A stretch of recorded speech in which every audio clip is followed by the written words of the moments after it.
요즘 예능에서는 한국의 온도를 경험한 외국인의 모습을 볼 수 있는데요. 보통 온도를 사용하지 않는 외국의 문화에서는 방바닥에 앉을 일도, 누울 일도 전혀 없죠. 그러다 한국에 와서 처음 온돌 등 새로운 문화를 경험한 외국인들이 많이 지고 있다고 하는데요. 오늘은 어떤 사연이 기다리고 있을까요? 안녕하세요. 감동박스입니다. 여러분들의 구독과 좋아요는 영상 제작에 큰 힘이 됩니다. 오늘도 도착한 사연 박스 열어볼게요. 해당 사연은 스페인에 사는 에바 씨의 이야기와 커뮤니티 내용을 바탕으로 재구성하였습니다. 안녕하세요. 저는 스페인에 사는 34살 에바입니다. 저는 현재 한국으로 세 번째 여행을 가기 위해 준비 중인데요. 오늘은 무려 3번이나 방문할 만큼 좋은 기억을 남겨주었던 한국에서의 첫 번째 추억을 이야기해 보려고 합니다. 저는 평소 아시아 문화권에 관심이 많았어요. 하지만 지금처럼 유튜브가 있는 것도 아니고 인터넷이 활성화되어 있지 않아서 저는 아시아에 대한 정보를 책을 통해 얻고는 했습니다. 하지만 책을 통해서 알 수 있는 정보는 보통 역사에 관한 것이었어요. 저는 아시아의 역사를 아는 것에 그치지 않고 문화를 경험하고 싶었습니다. 어느 나라를 갈까 고민하다가 결정한 곳이 바로 한국이었어요. 한국은 역사적으로 정말 놀라운 나라였거든요. 아프리카에 있는 가나보다 못 살았던 전쟁으로 폐허가 된 나라가 단기간 내에 빠른 성장을 이룬 나라였으니까 대체 한국이란 나라는 어떤 곳이기에 이런 말도 안 되는 일이 가능한 건지, 무엇보다 어떤 사람들이 이런 일을 이루어냈는지를 제 눈으로 보고 싶었습니다. 한국 여행을 준비하면서 여러 가지 상상을 해보았어요. 제 머릿속에 있는 아시아권에 대한 이미지를 여러 상황에 대입해 본 것이죠. 저는 한국에 도착하면 많은 사람들이 한복을 입고 오리엔탈 무늬가 섞인 장식물을 쓰고 자연 친화적인 집에서 살 거라고 생각했습니다. 가끔 보이는 도시적인 이미지는 수도인 서울에만 해당하는 거라는 생각이었죠. 한국에 도착한 뒤 본 공항은 무척 세련돼 보였습니다. 스튜어디스들도 매우 도시적으로 보였어요. 그런데 공항에서 버스를 타고 서울로 가는 동안 저는 역시나라는 생각을 하게 되었습니다. 주변 풍경이 거기서 거기였거든요. 시골 느낌이 잔뜩 풍겼죠. 하지만 싫지 않았습니다. 저는 그걸 보려고 온 것이었으니까요. 저는 그렇게 까무룩 잠에 들었고 얼마 지나지 않아 창문 너머에서 들어오는 햇빛에 찡그리며 눈을 떴습니다. 그런데 창밖에 펼쳐진 풍경을 본 저는 눈이 부신 것도 잊은 채 감탄할 수밖에 없었어요. 제가 본 것은 한강이었습니다. 이뿐만인가요?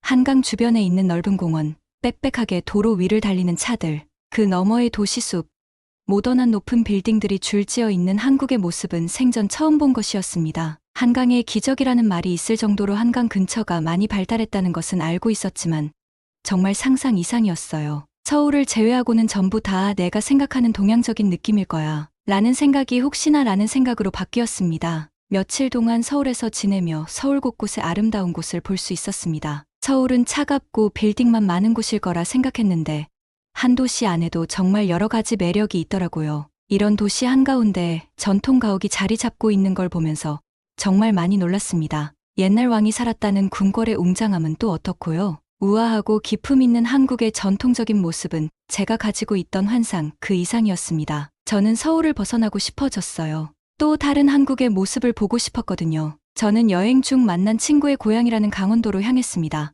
버스를 타고 강원도로 가는데 버스를 타고 이동하는 그 순간들도 놀라움의 연속이었습니다. 도시를 벗어나 강원도로 갈수록 풍경이 변하더니 높게 솟아오른 산들이 보였거든요. 당시는 가을이었는데 단풍이 들어 붉어진 산의 모습은 너무나 아름다웠습니다. 한국에는 산이 많다더니 그게 바로 이런 것을 의미하는구나라고 생각하며 버스에서 내린 순간 저는 그곳에서 또 다른 한국의 매력을 느꼈습니다. 서울에 있는 사람들은 유쾌하면서도 어딘가 바빠 보이는 모습이었는데 강원도에 있는 사람들은 어딘가 여유 있었거든요. 서울에서는 외국인이 많이 다녀서 그런지 저를 보고 놀라는 경우는 없었는데 그곳에 사는 사람들은 외국인인 저를 보고 사뭇 놀란 기색이었습니다. 하지만 저를 이상하게 보거나 그런 건 없었어요. 오히려 낯선 곳에 온 외지인이 좋은 것들을 보고 누리다 갈 수 있도록 도와주었습니다. 저는 서울에서 출발한 버스에서 내린 뒤 누군가를 기다렸어요. 제가 예약한 숙소의 사장님이었죠. 저는 친절한 사장님의 안내를 받으며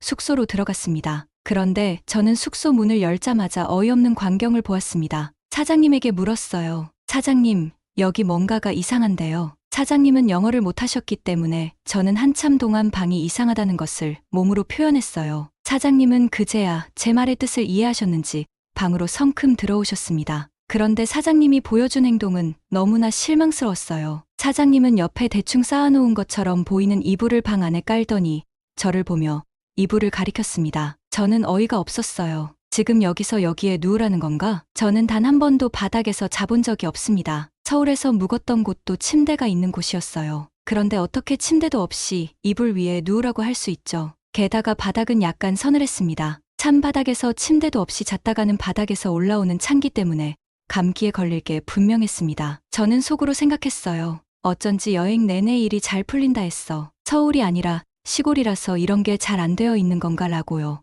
미안한 말이지만 시골이라서 생활 수준이 떨어지는 건가라는 생각까지 했습니다. 그런데 그날 밤이 되자 저는 제 생각이 완전히 잘못되었다는 것을 알게 되었어요. 그날 밤 불편할 거라고 생각했던 이불 위로 몸을 뉘었습니다. 그런데 딱딱하기는커녕 푹신했어요. 이불이 두꺼워 보이기는 했는데 생각보다 더 도톰하고 푹신하더라고요. 그나마 다행이라는 생각을 하며 잠에 들었는데 저는 새벽에 몸이 으스르스한 느낌을 가지며 눈을 떴습니다. 역시 바닥에서 자니까 이렇게 추울 수밖에. 눈을 뜨고 몸을 일으키다가 손으로 바닥을 짚은 순간 저는 깜짝 놀랐습니다. 바닥이 정말 뜨거웠거든요. 그런데 왜 몸이 춥지라고 생각하면서 얼굴에 손을 대보았는데 제가 땀을 흘리고 있다는 걸 알았습니다. 자면서 땀을 흘렸고 땀이 식으면서 몸이 추워진 거였죠. 이불에 손을 대보니 이불도 후끈후끈했습니다. 아니 분명히 찬기가 도는 방이었는데 어떻게 이렇게 따뜻해질 수 있죠? 저는 기어다니면서 방 구석구석에 손을 대보았습니다. 정말 모든 곳이 따뜻하더라고요. 저를 가장 놀라게 했던 건 바람을 데우는 히터가 없다는 것이었습니다. 제가 사는 스페인에서는, 아니 유럽이나 서구권에서는 날씨가 추워지면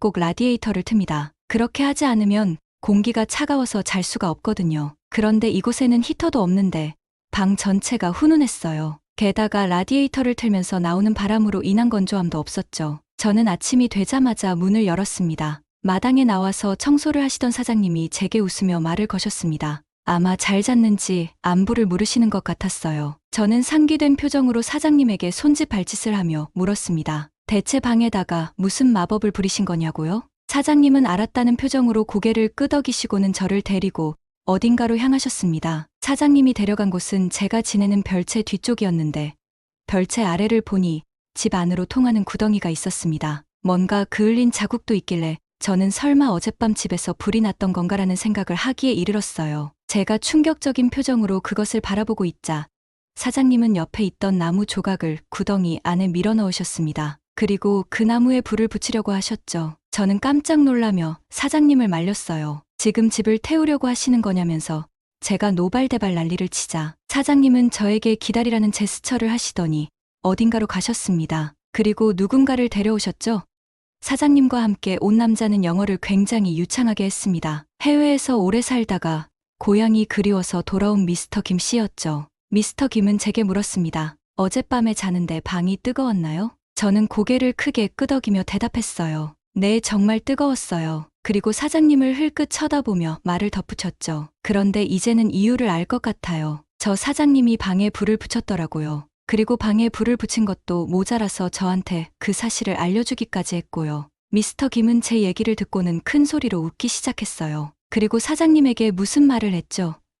그러더니 두 분 다 제 앞에서 배꼽을 잡고 웃기 시작했습니다. 저는 답답한 마음에 미스터 김 씨를 닥달했어요. 대체 무슨 일이 벌어진 건지 저한테도 설명해 주세요. 한참 웃던 미스터 김은 눈물을 쓱 닦으며 온돌이라는 것을 알려주었습니다. 지금이야 한국의 뛰어난 온돌 기술이 해외에도 알려져 있지만 그때는 아니었어요. 저는 온돌이라는 흥미로운 발명품에 흥미를 느꼈습니다. 여기 그을림 있는 곳을 아궁이라고 하는데 여기에 불을 떼면 열기가 방바닥 아래를 지나가면서 구들장이라는 걸 덮여요. 그러면 방 전체가 따뜻해지죠. 저는 놀라움에 입을 다물 수 없었습니다. 놀랐어요. 어떻게 한국 사람들은 바닥을 데워서 집을 따뜻하게 할 생각을 한 건가요? 정말이지 천재적이에요. 대체 이런 발명은 누가 한 건가요? 지금도 충분히 놀라운데 이어진 미스터 김의 말은 저를 더욱 깜짝 놀라게 만들었어요. 1000년 이상이나 됐다던데 아주 옛날부터 쓰던 거라 누가 발명한지는 모르겠네요. 1000년이라니 실제로 온돌은 수천 년을 두고 발전시켜온 방법이라고 합니다. 대체 스페인보다 얼마나 앞서 나간 걸까요?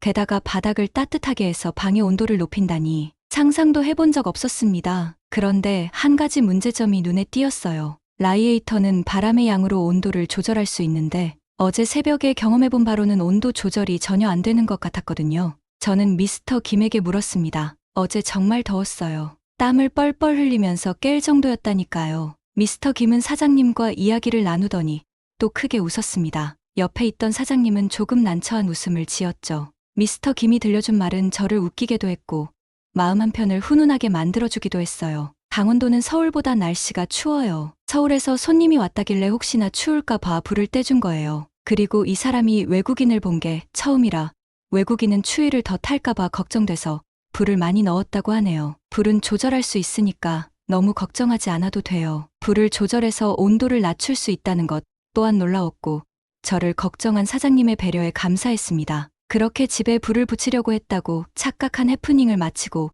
방에 들어왔는데 바닥에 깔린 이불이 보였습니다. 이 방에 침대가 없었던 이유는 더 따뜻한 곳에서 잠을 잘하는 사장님이 배려였던 것이죠. 저는 그날 밤 아주 포근하게 잘 수 있었습니다. 한국 사람들은 이걸 두고 등을 지진다라고 표현하더라고요. 저는 평소 목 근육이 자주 뭉치는 편이었는데 온돌 바닥이 따뜻해서 그런지 온몸의 근육이 풀리면서 목까지 편안해지는 것 같았습니다. 다음 날 아침 사장님은 자기가 불을 조금 피웠는데 괜찮냐며 바디랭귀지를 하셨고 저는 너무나 만족했다며 엄지를 치켜들어 보여드렸습니다. 훈훈한 아침을 보내고 마을로 나가기 위해 버스를 탔습니다. 그런데 저는 그곳에서 또 한 번 충격적이고 놀라운 장면을 보고 말았어요. 버스에는 앉을 자리가 딱 하나 있었습니다. 저는 그곳에 앉아서 주변 풍경을 감상하고 있었죠. 그런데 문이 열리면서 할머니 한 분이 버스에 오르셨습니다. 당연히 자리는 없었죠. 사실 자리가 있는지 없는지도 신경 쓰지 않았습니다. 그런데 순간 제 앞에 있던 한 사람이 할머니를 불렀어요. 그러고는 할머니를 그 자리에 앉혔죠. 저는 그 사람이 바로 내리는 줄 알았습니다. 그런데 그게 아니었어요. 그 사람은 정말 할머니에게 자리를 양보한 것이었습니다.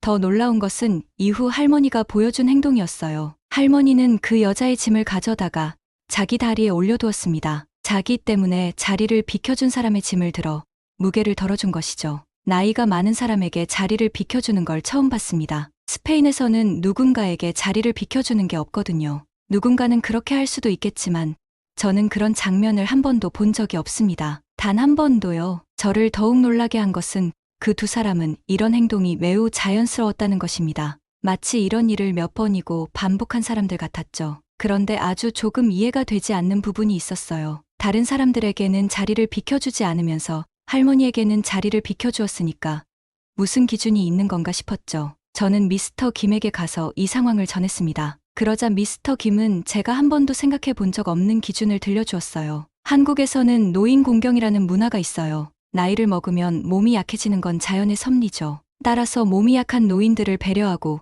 그 사람들을 섬기는 거예요. 어떻게 가족이 아니고 아는 사람이 아닌데도 노인 공경이라는 걸 하는 걸까요? 믿을 수가 없었어요. 대체 왜 일면식도 없는 사람을 그렇게 섬기는 거죠? 그러자 미스터 김은 이렇게 말했습니다. 젊은이들은 노인을 모시고 노인들은 삶의 지혜를 들려주는 거예요. 이게 반복되는 거죠. 아주 먼 과거에는 왕이 장수한 노인들을 궁궐로 불러서 잔치를 열기도 했어요. 너무나 놀라운 얘기였습니다. 나이가 많다는 이유로 그런 특혜를 받다니. 그런데 미스터 김은 제 생각을 정정해 주었습니다. 단순히 나이가 많은 것만으로는 안 돼요. 젊은이들에게 존경받을 만한 어른이 되어야 하죠. 이 말은 저에게 큰 울림이 되었습니다. 제가 묵는 숙소 사장님이 보여준 배려와 따뜻한 행동, 또 저를 친절하게 대해주는 미스터 김의 모습, 이건 한국 사람들이 말하는 어른들의 존경받을 만한 모습이었습니다. 한국의 노인 공경은 사람과 사람 사이의 배려와 양보로 나타나고 있었어요. 저는 첫 번째 여행에서 그것을 느끼고 왔죠. 제게 한국은 온돌만큼이나 따뜻한 나라입니다. 이번 여행에서는 어떤 것을 느끼게 될지 정말 기대가 되네요. 어떻게 들으셨나요? 한국의 문화에 푹 빠진 에바 씨는 이후로도 수차례 한국으로의 여행을 떠났고 주변인들에게 한국 여행 전도사가 되었다고 하네요. 많은 분들의 구독과 좋아요는 영상 제작에 힘이 됩니다. 시청해 주셔서 감사합니다. 더욱 좋은 사연과 영상으로 돌아오겠습니다.